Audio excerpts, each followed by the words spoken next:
di saat itu sebenarnya gue alhamdulillah dalam posisi mampu. Terus gue denger pacar gue ngomong, iya aku tidur di kamar supir.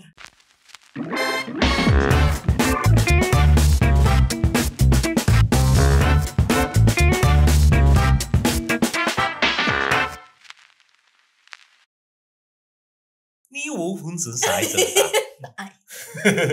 Oh, enggak ya, salah ya. Halo teman-teman Apotik, apa kabar? Ketemu lagi di channel kita yang paling kita bangga-banggakan ya. Apotik Aditya Podcast bareng Jelantik. Yes. Gue Aditya Herpavi Dan saya Jelantik Herlanti, and welcome to our bedtime Story. Nah, kayaknya kita udah lama sekali tidak mengalami hal-hal seperti ini. Ini udah satu lusin, alhamdulillah udah satu lusin. Berarti kalau satu lusin berapa coba? 24 12 ya teman-teman ya. Alhamdulillah udah 12 episode. 12 episode dan kita kangen siaran berdua nih ya. Kenapa? Karena bintang tamunya lagi pada nggak bisa. Alasannya banyak. Ya udahlah ya. Life goes ya nggak? Persis seperti topik kita kali ini. Yes, life goes. Life goes. Apapun yang terjadi, ya nangisin aja. Kalau ya? bahasa Jawanya hantem kromo. Bener banget. Karena banyak juga pertanyaan dari teman-teman Apotik di sana. Yes. Yang ternyata mereka pengen flashback ke masa lalu aku sama Jelantik. Untung ada tisu. Ini bagusnya emang berdua sih Tik kalau ngomong ini Tik. Karena gue yakin kalau rame-rame pasti pada nangis semua nih. Tapi setidaknya mudah-mudahan ada pelajaran yang bisa kita ini bersama ya. Kita petik bersama-sama teman-teman Apotik. Kita akan ngebahas di early dari sebelum menikah apa? Dari sebelum menikah. Ya? Sebelum menikah. Jadi how to struggle with relationships. Yes. Ya. Karena ini kan luas ya, relationships bisa lo lagi menjalin hubungan pendekatan pacaran atau apapun itu sampai dengan menikah. Iya benar. Kita ngomongin pacaran nih. Kita ngomong dulu nih ya. Aku masih pacaran sama Jelantik. Kita pacaran tahun 96. 90-an lah, ya. Nah, 90-an dia nggak mau ini, soalnya kelihatan tua banget kalau misalnya dibilang 96. Ya udahlah ya. Ini gue habis ngabisin uban gue nih. Puas. Jadi pada saat itu teman-teman Apotik, Atik ini pacaran tuh bisa dibilang pacaran ala-ala prihatin ya Mam ya? Prihatin banget. Ya. Kalau orang-orang tuh pacaran bisa kemana aja sih? Coba aku tanya teman-teman Apotik. Apa? Umumnya orang pacaran ngapain? Coba jalan nonton. Yang paling gampang nonton. Bioskop ya kan, ngafe apa. Kita apa? Check in. Oh kamu juga pasti kan? Zaman dulu check innya di hotel yang gredek.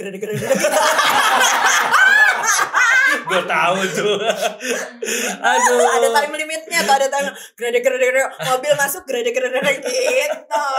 Tahu deh masih ada nggak bang sekarang? Masih ada nggak ceritanya tuh? Masih ada. Ada yang jawab lagi. Iya. Jadi emang kita pacaran tuh kalau boleh flashback sedikit waktu SMA hari Senin nih upacara. Teman-teman gue tuh suka zaman dulu suka pada ngumpulin tiket bioskop. Jadi supaya kenangan, minggu ini gue pacaran nonton ini itu. Teman-teman gue pada pamerin tiket bioskop. Sementara diriku dan dirimu tidak seperti itu. Memang apa ya? Gue pacaran jauh lah pokoknya. Gue naik umum dulu kalau nyamperin rumah dia. Jadi gue pulang sekolah nih ganti baju dulu ke rumah, terus gue mesti naik dari Tanah Abang tuh ada PPD dulu ya. Pelongo doang. PPD tuh patas ya. Itu kita naik tuh, aku naik dari Tanah Abang, Jati Baru itu langsung masuk tol, nanti turunnya rumah gue di Kalimalang. Bekasi. Hai teman-teman yang tinggal di daerah Kalimalang, kita juga anak sana dulu. Paham banget deh pokoknya. Dulu Kalimalang gak kayak sekarang. Sekarang udah tol Becakayu. Gue aja sampai bingung gak kenalin ini bagus banget ya. Dulu gak kayak gitu. Dulu agak spooky, agak serem. Nyambung naik mikrolet ya. Nyambung naik mikrolet. Intinya adalah kendaraan umum pun gak bisa sekali naik. Jadi harus 2 atau 3 kali naik baru gue bisa ketemu. Biasanya tuh dia ganti baju terus dia ke rumah gue abis asar gitu. Yang sedihnya apa? Yang sedihnya uang di dompet gue cuman cukup untuk nyampe sono. Pulangnya aja gue bingung. Lo bayangin tuh. Pulangnya aja gue bingung. Boro-boro mau nonton di bioskop, boro-boro mau ngafe apa mau makan bakso lah minimal. Ya makan bakso bisa sih 20.000 gitu. Iya zaman, tapi nggak sesering itu juga Bu. Ya intinya kita mengalami lah fase-fase apa ya pacaran yang memang sangat-sangat minimalis. Gitu ya, gue nggak mau ngomong itu prihatin karena untuk for some people itu udah ya kita happy aja ngejalaninnya. Itu rutinitas gue pada saat itu. Iya. Terus berlanjut sampai ya itu pokoknya kita jadi appreciate the moment. Kalau misalnya Adit punya uang jajan sedikit, aku bisa ngajak kamu nonton nih. Itu kayaknya gue udah happy banget deh. Karena biasanya gue cuman di rumah makan bakso yang jalan kaki. Sepiring berdua loh, bukannya mau mesra, emang mampunya beli sepiring gitu. Iya, kalau makan sate kambing di deket dia apa yang terkenal? Kumis. Pak Kumis, itu nasinya 1, satenya 10, terus pesan kuah sop. Bukan sop kambing, kuah sop. Ya jadi emang tapi dari situ kita jadi punya habit sampai sekarang mesen apa-apa berdua karena emang nggak tahu itu udah jadi kayak habit aja, bukan karena romantis sekali lagi. Meskipun kadang-kadang gue masih lapar ya. Cuman bini gue membiasain, udah lo jangan makan banyak-banyak, ntar lo gemuk. Ya gitu sampai berjalannya waktu, alhamdulillah kita lulus SMA. Menurut gue lulus SMA Adit adalah fase ya bisa dibilang terendah ya? Bukan terendah, maksudnya keras lah. Zaman SMA tuh gue keras. Mungkin orang-orang tuh ngelihat zamannya gue flashback gitu ya, mungkin teman-teman apotek, teman-temanku di sini, produserku, kruku pada bilang, wah gue sih SMA memorable banget gitu, berkesan gini. Kalau gue pribadi teman-teman, zaman SMA tuh gue, keluarga gue emang lagi drop-dropnya tuh. Ya kita punya family problem saat itu. Jadi gue harus menerima kenyataan kalau wah gue kira-kira gue SMA lulus nggak ya, terus abis SMA gue mau ngapain ya, itu tuh masih misteri banget dalam hidup gue saat itu, dan itu menjadi bawaan ya Tik ya. Jadi gue bawaannya oceng banget saat itu ya. Lo kalau kenal gue dulu sih gue nggak kayak begini bos, ya kan, hidup gue ya hari ini, besok mah besok. Gue anak Tanah Abang ya, gue preman lah dulu gue. Ya maksudnya keras gitu lah. Nah pada saat lulus SMA Adit sempat kuliah sebentar, lalu memutuskan untuk mencari nafkah. Harus, bukan memutuskan sayang, karena gue memang kan itu bahasa gue harus menerima kenyataan kalau gue harus membantu perekonomian keluarga, adik-adik gue masih sekolah dan sebagainya. Gue aja sebenarnya untuk hidupin diri gue sendiri masih belum mumpuni gitu ya. Tapi gue harus menerima kenyataan gue punya beban lagi nih, tanggung jawab lagi nih, adik-adik gue, ibu gue saat itu. Jadi gue kuliah oke lah, ada yang support keluarga, Pak adik gue misalnya, orang tua dan sebagainya. Tapi kan kuliah kan banyak perintilannya, ya nggak teman-teman apotek, fotokopi, yang paling sederhana aja deh, hari-hari itu ya kan, ongkos dan sebagainya itu gue nggak ada, jadi gue harus nyari sendiri sampai akhirnya gue kuliah sambil dagang. Gue pernah dagang makanan, bal-balan tuh itu snack yang apa tuh, kerupuk ikan lah, stik balado. Aku ngambil di Pasar Mester Jatinegara. Buat teman-teman yang punya usaha dagang makanan, binder, gue juga ngerasain tuh. Jadi gue tuh berangkat naik kendaraan umum ke Pasar Mester Jatinegara, pulangnya tuh naik bajai. Itu lucu, kayak film Dono, kayak film Warkop, Om Indro. Itu isinya tuh makanan bal-balan, gue nyempil di pinggir gitu. Itu lucu banget sebenarnya kalau di filmin tuh, aduh, seru banget.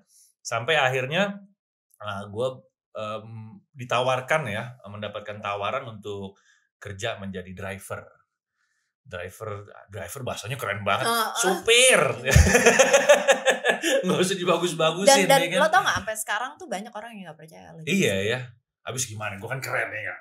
Jadi supir orang nggak percaya gitu ya. Kali-kali Tik. Ya. Tapi memang saat itu memang cukup keras juga tuh. Jadi gue nganterin bos gue nih ya, almarhumah. Itu kita keluar kota, kita kemana ya. Gue jadi tahu suka dukanya seorang supir atau driver tuh memang kita banyak nunggu ya bos, teman-teman ya. Jadi kita nunggu, ntar yang hobi main catur, yang hobinya ngegosip sambil ngerokok ya.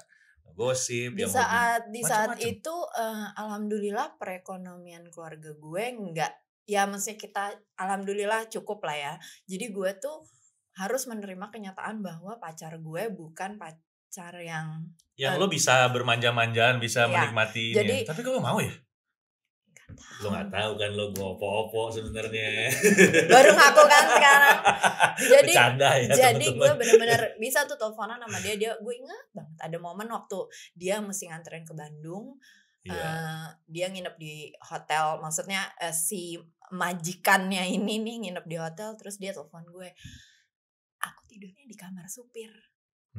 Itu tuh gak gampang loh, ya nggak? Maksudnya buat perempuan cewek yang ngalamin kalau di saat itu sebenarnya gue alhamdulillah dalam posisi mampu. Terus gue denger pacar gue ngomong, iya aku tidur di kamar supir. Aku ngomong begini nggak bermaksud untuk gue nggak bermaksud mendiskreditkan profesi driver, tapi hantaman keras buat gue karena di saat itu gue juga udah bisa cari uang sendiri. Waktu itu kan gue ngeband-ngebandan gitu ya, tapi gue bisa menerima Adit apa adanya karena nggak tahu kenapa pada saat itu juga gue yakin bahwa dia adalah laki-laki yang cukup bertanggung jawab. It's all about time, cuman masalah waktu aja gitu loh. Ya proses itu gue laluin bersama terus sampai dengan di satu titik Adit itu kebetulan bosnya itu rumahnya di Menteng. Rumahnya di Menteng. Lu sih nangis juga deh. Aduh, sampai keluarin bos gue. Udah tahu gue orangnya mewek kan. Terus ini nggak drama loh, ini beneran. Jadi ceritanya bosnya Adit rumahnya di jalan apa ya? Semarang ya? Jalan Semarang. Oke. Masih ada rumahnya, cuma orangnya udah nggak ada. Terus satu hari kebetulan salah satu sahabat gue juga rumahnya di Jalan Cirebon. Terus gue pernah ngeliat ada, kalau zaman dulu kan karena tidak ada Instagram, nggak ada apa, gue ngeliat tuh ada ini bukan spanduk apa pamflet ya? Iya, yang selebaran itu ya, loh, brosur. Suka ditempel-tempel kan? Brosur. Itu pemilihan model Indonesia yang menyelenggarakan itu Ramli. Ya, almarhum. Gue masih inget banget, gue tuh pernah jalan berdua, gue inget banget itu di Jalan Pancoran, naik mobil tantenya dia, itu lagi jalan berdua, kayaknya dia mau nganterin gue pulang, gue dari rumahnya dia, gue bilang gini, lo mau gak jadi model? Gue ngomong gitu, dia gini, gila lo masa gue jadi model sih? Karena kan tadinya malah dia cita-citanya tuh menjadi presiden kan. Klise banget. Gue mau jadi tentara. Iya jadi maksudnya itu bener-bener opposite, bener-bener nggak bertolak belakang banget sama apa yang terus gue bilang, lo mau nggak gini-gini? Nggak tahu kenapa gue tuh gue kayak yakin dia ada rezekinya di situ. Gue bilang ini ada, gue baca selebaran gini. And you know what? Kompetisi itu formulirnya harganya 300.000. Kamu gajinya berapa? 300.000 sebulan. Gaji supir pada saat itu dia gajinya sebulan 300.000. Oke, dia bilang apa ini nih? Gue yang nyariin fotografernya kebetulan sahabat kakak gue namanya Yudis. Hai Yudis. Hai Mas. Terima kasih banyak udah support. Itu gue bener-bener gue yang nyariin fotografer apa. Cuman bermodalkan gue kepingin taraf hidup dia lebih baik lagi. Gue nggak bermaksud nyetir atau apapun, enggak. Gue cuman mikir gini, ya Allah, dia punya niat baik. Jadi gue kepingin mensupport dia sampai dia dapat apa yang dia mau. Apapun yang penting halal, ya nggak? Daripada dia astagfirullahaladzim jadi penjahat atau apa kan, mau nggak gini? Pertama-tama nggak mau. Akhirnya proses berjalan, foto kita kirim, kita bayar tuh 300.000 tuh formulir apa ini itu. Melalui semua tahapan-tahapan mulai dari penyisihan, semifinal sampai akhirnya ke final. Dan memang tidak juara, tapi gue masih ingat saat itu pada saat final cuma dapat satu undangan di Sahid di Puri Agung ya. Nah itu gue adalah orang yang hadir karena cuma dapat jatah satu. Undangan juga kalau mau undangan beli lagi kan waktu itu ya. Betul. Jadi gue ingat banget itu Beno Harun dan Muara Bagja ya. Iya, almarhum Mas Muara, Masmu. Itu dia ngomong ke Adit, gue boleh gak minta nomor telepon lo karena untuk foto. Nah itu dia si Adit gak punya handphone at that time. Iya betul. Ngasihlah nomor handphone gue. Boro-boro handphone duitnya kayak gablek. Handphone. berjalannya waktu akhirnya ya udah ditawarin foto, gue ngakunya adalah gue adalah sepupunya Adit yang megang handphonenya dia apa udah akhirnya foto dan alhamdulillah sampai Oh, ini sekarang. mau orang kaya. Zaman itu yang punya handphone juga nggak banyak. Dia tuh punya handphone. Nggak orang kaya, Iya, kebetulan kan gue maksudnya ya butuh karena gue begitulah. sering keluar kota. Iya. Jadi tahun-tahun segitu memang handphone itu barang mahal loh. Iya. Barang mahal. Gue inget banget ya. Sampai pertama kali gue punya handphone tuh nyicil. Iya. Bener ya Bu ya? Iya. Nyicil ya. Nyicil kita naik Metro Mini. Iya. Ngambilnya tuh di Pramuka di showroom handphone. Nokia apa gitu ya. Aduh, Nokia Banana apa Nokia? Bukan Banana yang warnanya kuning pokoknya gitu. Gitu deh, Itu terus pulang dari situ kita nungguin bajai apa nungguin apa ya? Nungguin bis. Di belakang kita ada restoran Padang, kita ngeliatin aja nggak punya duit. Ngeliatin aja makanan Padang. Gue lapar banget terus udah gitu. Kamu ada duit nggak? Nggak ada. Ya udah deh, padahal gue lapar akhirnya udah pulang naik umum lagi. Maksudnya apa yang gue bilang dan gue juga ngalamin zaman dia pertama kali model itu kan sesuatu yang ngagetin buat dia. Itu tuh dia pertama kali fashion show tuh dia mungkin kaget ya, namanya ya dunia panggung sandiwara. Belakang panggung model tuh gimana. Iya betul. Kan semua pekerjaan punya resiko sendiri-sendiri dan semua punya keras sendiri-sendiri. Gue inget banget dia telepon gue nangis, dia bilang, "Tik, gue gak sanggup ngelakuin ini karena buat gue ini sesuatu yang nggak bisa gue terima. Ini bukan kerjaan yang gue mau, ini gue cuman bilang gini, hantem aja." Di saat itu gue ngelawan diri gue sendiri loh teman-teman Apotik. Mungkin di situ gue bisa bilang emang musuh terbesar dalam hidup kita adalah ego. Jadi semakin lo bisa, nih mungkin sedikit sharing dari Adit nih. Lo semakin lo bisa menghandle emosi ego lo dan lo bisa ngalahin harga diri lo sendiri. Lo tekan semuanya, lo tekan. Insya Allah lo semakin cepat sukses. Ya, betul. Tapi semakin lo ngikutin kemauan lo, kata hati lo, enggak gue maunya gini, comfort zone gue begini. Ya harusnya bisa dong begini-gini. Silakan mencoba deh. Untuk menuju ke situ tuh, ke langit yang tinggi di sana akan berat. Nah, terus kan ya pokoknya dia pertama awal-awal karir jadi model. Tahun itu mungkin tahun 2000 ya? Ya kurang lebih ya. Sampai tahun 2000. 1 tahun dia jadi model, alhamdulillah mendapatkan penghasilan yang sangat baik dan dia bisa membiayai, alhamdulillah bisa membiayai keluarga. Mulai bisa mensupport keluarga. Bisa ngekos sendiri ya. Jadi memang ya, terus aku bisa diajak makan, bisa diajak nonton dengan uangnya dia sendiri. Itu buat gue itu udah akhirnya aku ngalamin ya setelah berapa tahun pacaran tuh, berarti setelah 4 tahun pacaran 4 baru tahun aku ngalamin yang kayak gini ya rasanya nonton di bioskop pakai uang sendiri. Terus aku bisa makan di cafe Chatterbox di Plaza Senayan, kayaknya seneng banget, kayaknya udah achievement ya Mama ya. Achievement banget buat gue, karena kalau orang-orang lain di saat SMA udah begitu, gue nggak begitu. Ya maksudnya we do going to the club atau apa-apa, tapi biasanya karena for the sake of undangan, ulang tahun apa bukan yang emang kita spending sendiri gitu. Iya, betul, ya kan? Betul. Kita juga pergi ke gitu-gitu tuh ya kita pergi, bukannya kita nggak kemana-mana banget, tapi ya semuanya undangan. Atau diajak sama almarhum papa. Lu almarhum mertua gue orangnya asik banget soalnya. Terus ya gitu, Adit jadi model apa dan nggak tahu deh, lo merasa ada godaan nggak waktu lo jadi model dan akhirnya? Ya pastilah, maksudnya yang namanya sindrom tuh pasti ada ya.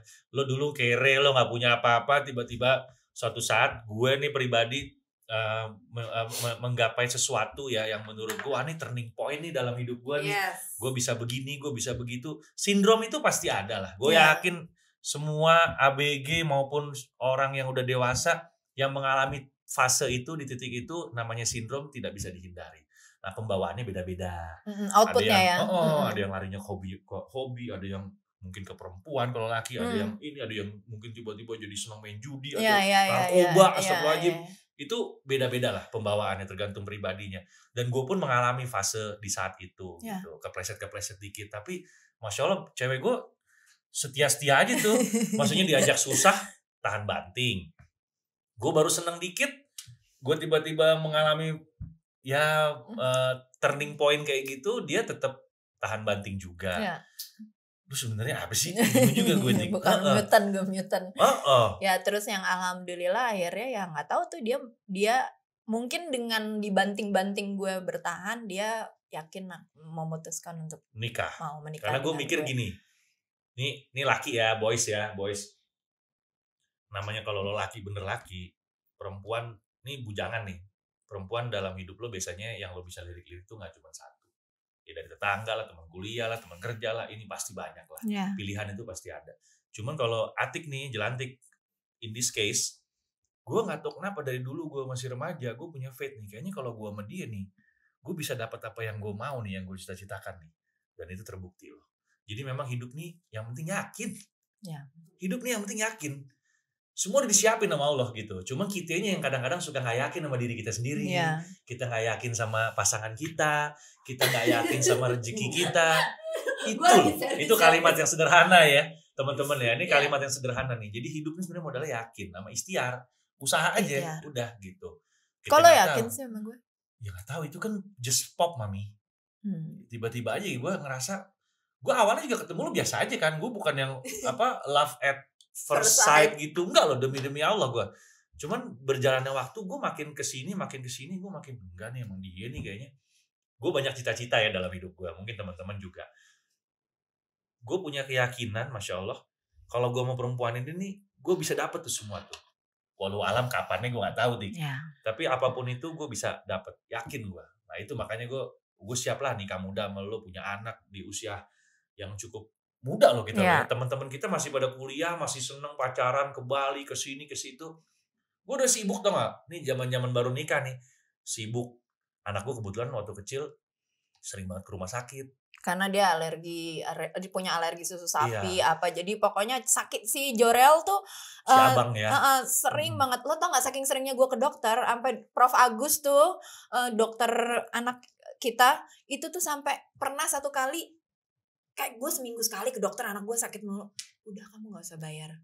Gue tuh ya, itu dalam hati gue, gila nih dokter bisa tahu ya gue gak punya duit. Ya maksudnya kan ke dokter anak kalian tahu, mungkin at that time gue mungkin 200.000, 300.000, gue gak tahu mungkin sekarang jutaan ya. Kalau sekali ke dokter anak gitu. Itu gue bener pada saat gue ngantri, dia tuh ngantri banget, harus dari subuh. Kalau ke rumahnya dia tuh harus dari subuh ngantri. Terus begitu udah kamu gak usah bayar. Jadi hal-hal kayak gitu gue gak akan lupa. Dan kita akan selalu mendoakan untuk orang-orang yang bener-bener ingat pada saat kita lagi susah tuh. Dan itu you know what, itu semua Tuhan yang kerja, Allah yang kerja. Sangat. Emangnya dia tahu gak ada uang di dompet gue pada saat gue bawa si Jojo sakit? Iya, kan si dokter tahu. Itu maksudnya teman-teman. Tapi dia bisa ngomong begitu. Tapi dia tiba-tiba pas gue, dok berapa? Udah, kamu gak usah bayar.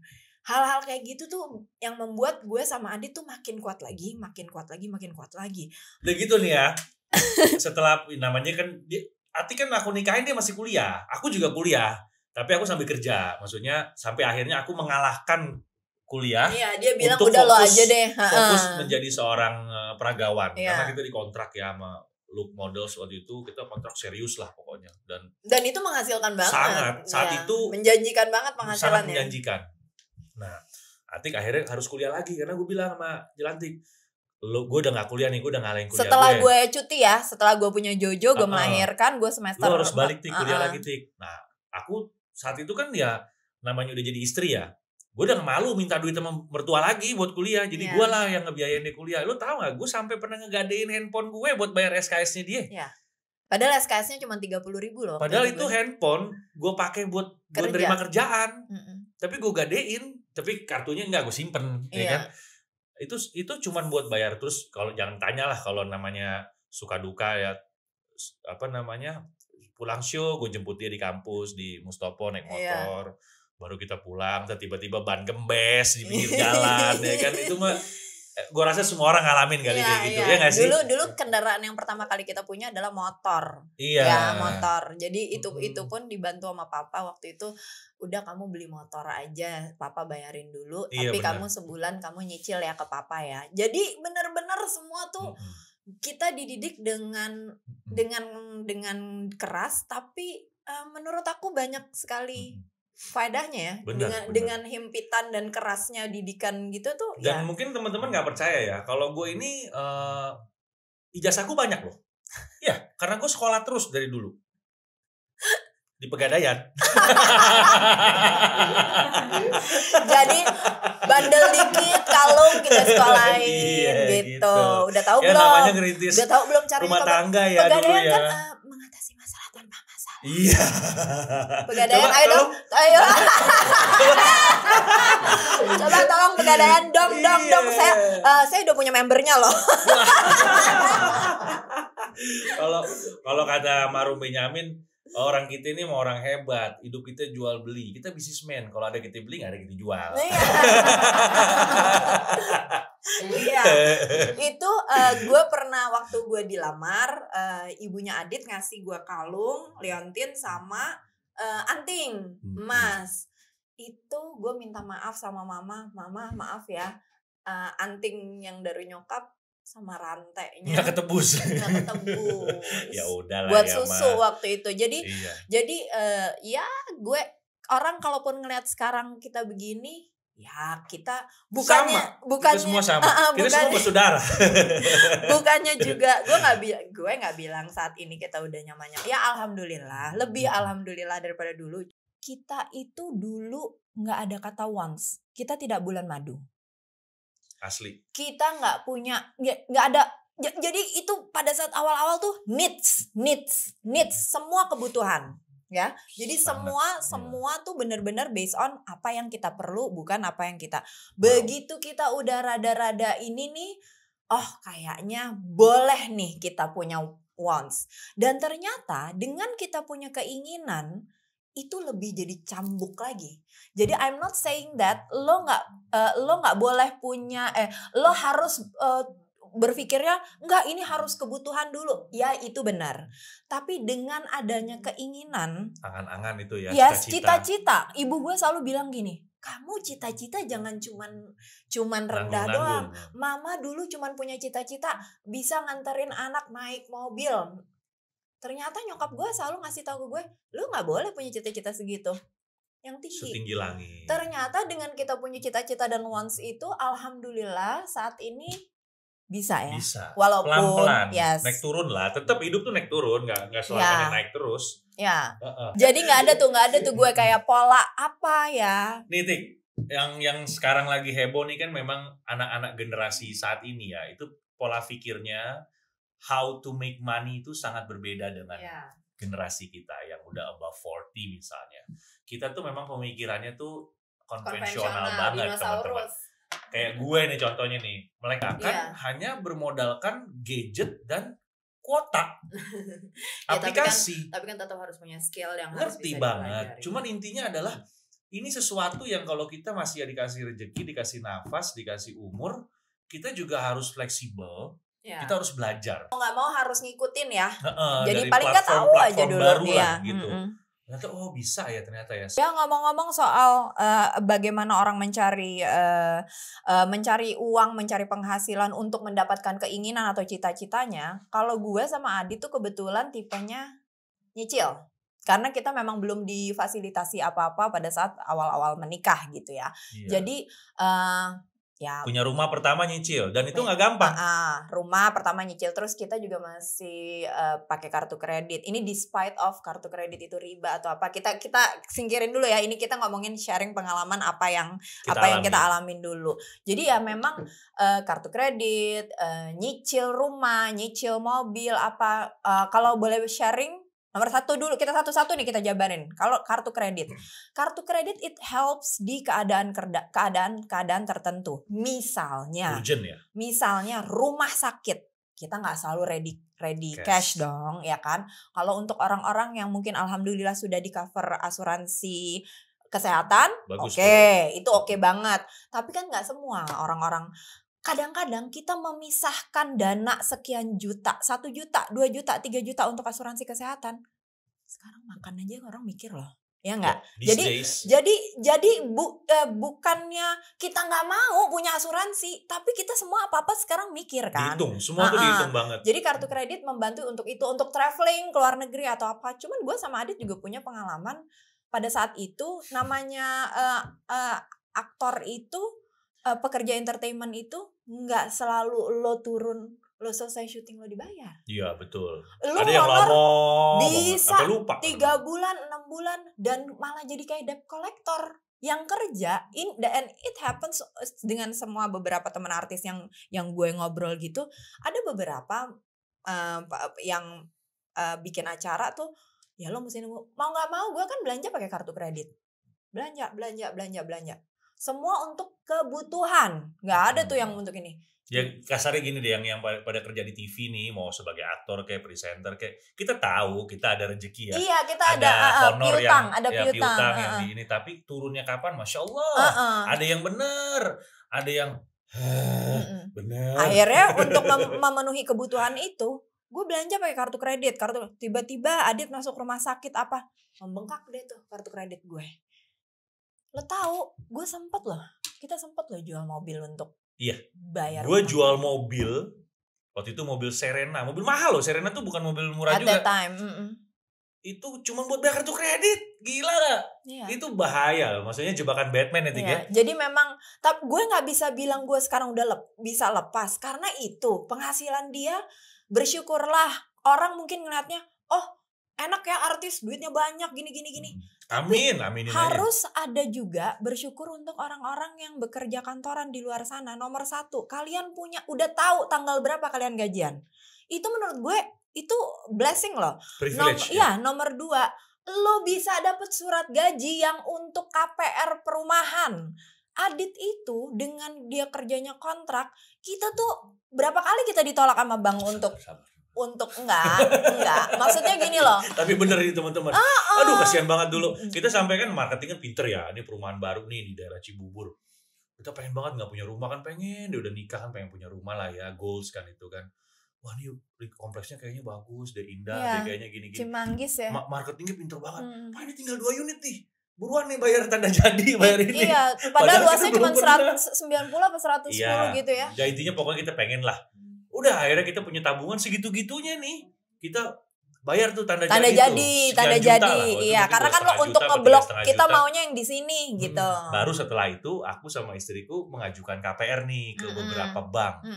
Ditolak semuanya. Iya. Amsyong tuh hilang tuh duit. Akhirnya dengan berjalannya waktu KPR itu gue mesti minta rekening koran dengan pekerjaan kamu ya, rekening koran yang membuktikan bahwa ini. Terus biasanya bank-bank itu minta kontrak kerja. Kalau kamu kan nggak punya kontrak kerja.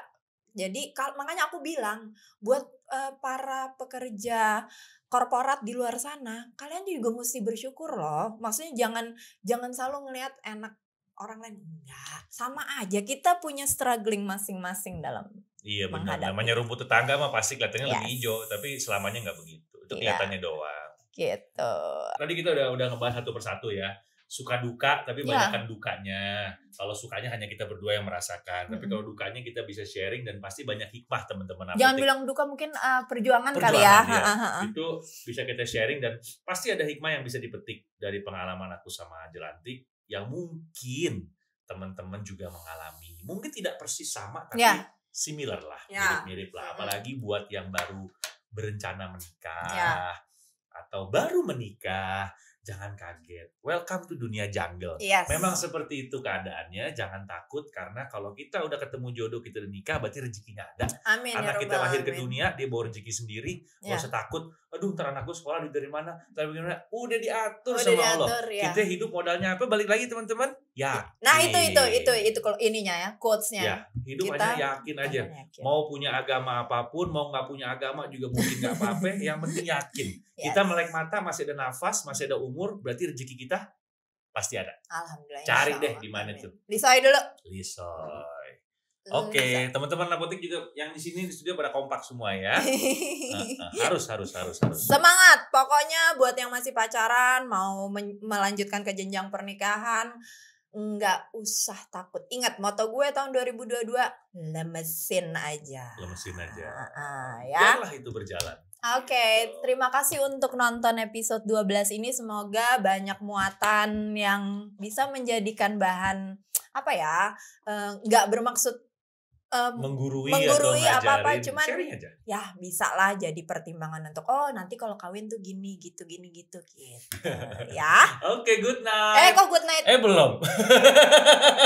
Langsung marah karena bagiannya dia nih yang harusnya ngomong nih, tapi nggak pernah mau. Ini kan continuity namanya, Pak. Enggak. Continuity. Oke. Belajar. Jadi teman-teman apotik semua, thank you for watching and please do comment, likes, subscribe, and share. Okay? Good night.